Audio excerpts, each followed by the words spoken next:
What's going on, everybody? It's Triple Crown 24 back today with a special edition Valentine's Day episode of my Detroit Tigers autograph collection showcase series. Now, I know that these videos have not been the most popular on the channel, and I do really appreciate those of you who are checking out this one for the first time today, or those of you who have watched the other episodes in the series. It really does mean a lot to me. I appreciate your comments and getting to talk about baseball with you guys.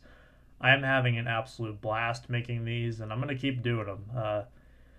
I'm just having fun with it, and sometimes you just got to make videos for yourself and have some fun with it. But hopefully you guys who are watching these are getting as much entertainment out of them as I have been making them. But today I have a special edition episode, and since it's Valentine's Day, I thought it would be kind of funny to do a Heartbreakers episode. So these three players I'm showing off today were all involved in moments in Tigers history that were, in a word, heartbreaking. Kind of cringe at some of them in retrospect as a Tigers fan. And yeah, I'm going to go in order from least heartbreaking to most heartbreaking. So let's go ahead and kick it off. We're going to start off in the year 2009 with this guy who was a mainstay of the 2000s Tiger teams, mostly at the hot corner, but played some catcher, and that would be Brandon Inge. So here he is on a 2009 Topps card. This was acquired on eBay many moons ago. And before I tell the story of why he's involved in an infamous moment, I just find this card absolutely hilarious. So Inge was a mainstay at third base. He came up originally as a catcher, so that's why you see him pictured as a catcher here. Now, the Tigers acquired Miguel Cabrera in 2007 at the winter meetings. So at the start of the 2008 season, Inge's primary positions, which were third base, he could play center field if you needed him, and catcher, were pretty much all occupied. The place where he would get the most playing time was catcher. And keep in mind that he was kind of below average defensively at all of these places, so there wasn't really like there was a good fit for him to play defensively. However, you had Pudge Rodriguez at the time who was dealing with some injury issues. So basically what was said was, hey, Inge, if you want to have a spot on the roster and not just be like a kind of a bench utility player, you're going to have to catch, because we got Miggy, who we put a lot of capital into, to play third base. And he still wanted to play third base. He wanted Miggy to move somewhere else for his own sake. And eventually Miggy did move over to first base. Pretty much for most of his Tigers career, he's been there. So I always think it's funny because in this card here, you can see Inge in his catcher's gear, and he just looks very unhappy to be wearing the catcher's gear. But the story that comes up is 2009 game 163. If you're a Twins fan, you know what I mean. If you're a Tigers fan, you probably know what I mean as well. And what happened in this game is that the Tigers and the Twins were battling it out to see who would win the AL Central, because 162 games in a regular season was not enough for these two teams. The winner would advance to the ALDS to take on the Yankees. So the Tigers traveled to the Minneapolis Metrodome in its final regular season game. I believe the next season was when the Twins moved to Target Field, although if I'm wrong on that, I'm sure someone will correct me.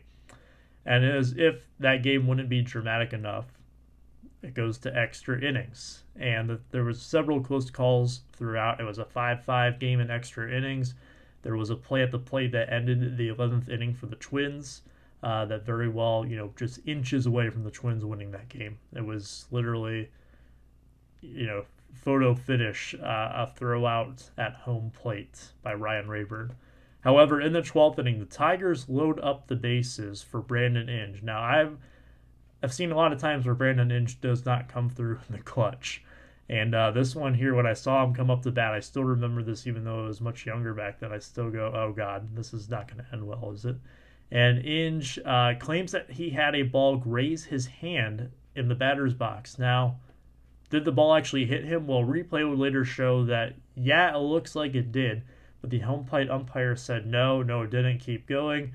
And of course, Inge, he doesn't come through, and then the Twins would walk it off in the later half of that inning. So had he been actually hit with that ball where it was acknowledged that he was hit with it, the Tigers would have gone ahead in that game. They still would have had the bases loaded. I forget who was next up in the lineup, but it drastically changes the course of things, and then who knows what would have happened once they reached the postseason. So when I look at this moment, I kind of think, well, the Tigers did have a lot of opportunities to beat the Twins during the regular season or put them away during the season so that there wouldn't be a tiebreaker game, and they didn't do it. So it's kind of on them. But I will never forget that big controversy that year for the Tigers.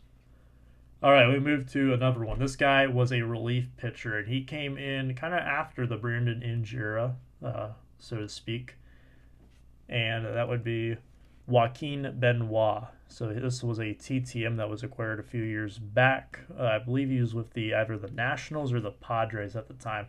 Kind of a journeyman type of relief pitcher. He kind of came up with the Rangers and the Rays were the first two teams he was with.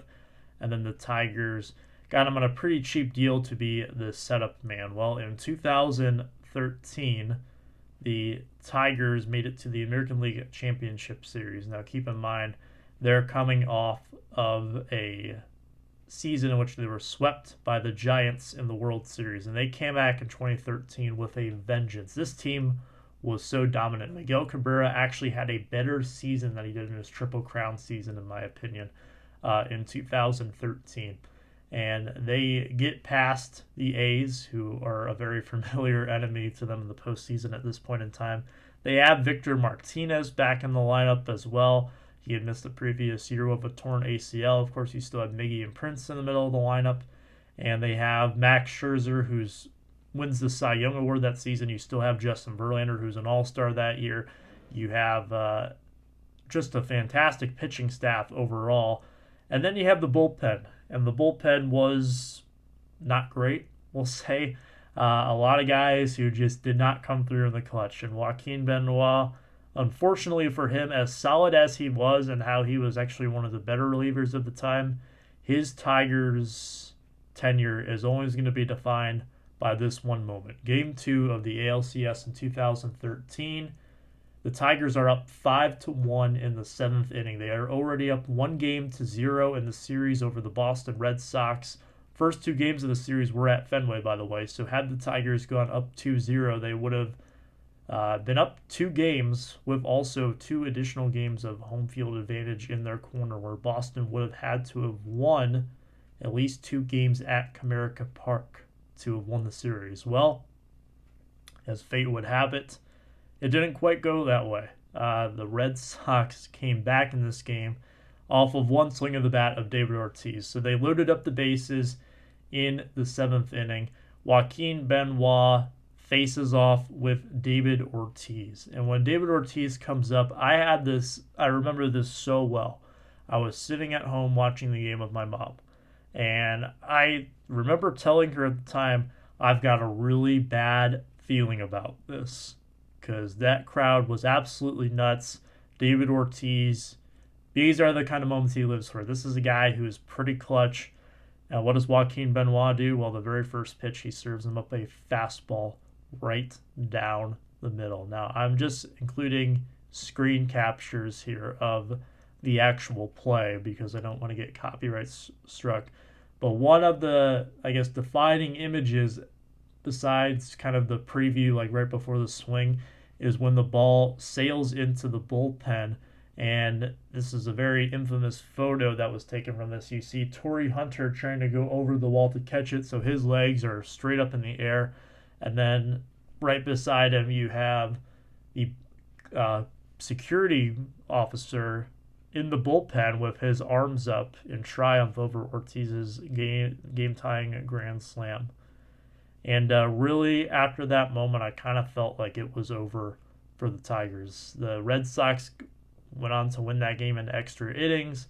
They won the series in 6 games. They clinched their World Series berth at Comerica Park, and they went on to win the World Series. But man, you want to talk about a team of destiny. In that moment, the Red Sox became a team of destiny. That is one of the most insane moments, but definitely broke my heart at the time because that Tigers team was so talented. and that was probably one of their best shots they had at winning the World Series. And the bullpen got in the way of that, which was kind of a common theme there during that little run that they had. All right, this last one, if you weren't familiar with the first two moments, I gotta think you're familiar with this one if you're a baseball fan. And funny enough, it's probably the lesser known of these three players. And we're talking about Armando Galaraga. So this is his 2008 Topps Chrome rookie autograph in a top loader. This top loader is scratched up, and I'm pretty sure this is the same top loader that this card was in when I first got this card on eBay. Probably not too long after the moment that I'm about to talk about here. And like I said, if you're a baseball fan, you will know this moment very well. I'm talking about June 2nd, 2010. I remember this. Oh, man, I remember every detail about this game because I didn't actually watch this full game. It was just an ordinary summer night. It was like one of the first nights that I had of summer vacation, and I was actually at a friend's house. I forget exactly what we were doing, but my dad had texted me or called me, one of the two. That's the one part of it I can't remember, but he told me, like, hey, there's something special happening in the Tigers game.